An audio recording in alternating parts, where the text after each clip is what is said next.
At 6, the search continues for a man who police say murdered his 23-year-old girlfriend. The victim's family telling Roswell police the suspect had been violent towards her for years. CBS 46 obtained the warrant for Fabian Perry. In it, the victim's family members telling police there was a history of physical abuse dating back to 2019. Police don't have any previous domestic violence reports, but they are looking into the couple's history. The victim's sister also says that she stayed in the relationship to try to keep her family together. Sadly, she's not alone. An average of 24 people a minute are victims of rape, physical violence, or stalking by a partner in the U.S. That's according to the National Domestic Violence Hotline. CBS 46's Sawyer Bussey is live in Atlanta with more on the warning signs we all can look out for. Sawyer? Well, safely getting out of a domestic violence situation is not as easy as walking out the door. It can be complicated, it can be messy, it can be dangerous. But there are groups of people here in Atlanta who can help you maneuver that situation. And it does not mean that there's anything wrong or bad about you. The thing about domestic violence is that it doesn't care who you are. It can happen to anyone.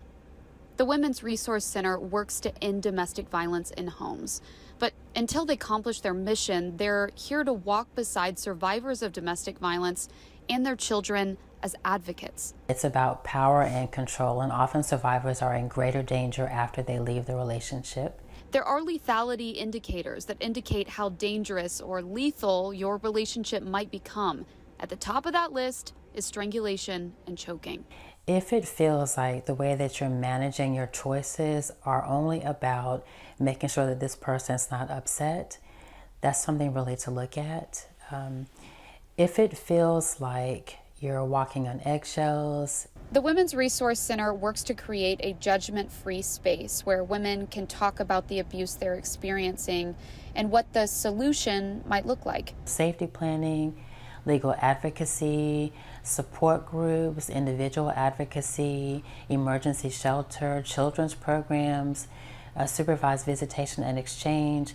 Experts say that solution looks different for each family. It might take several attempts, and it might take involving several people. It might take really extensive planning, but there is hope, and getting free from domestic violence is absolutely possible. People do it all the time.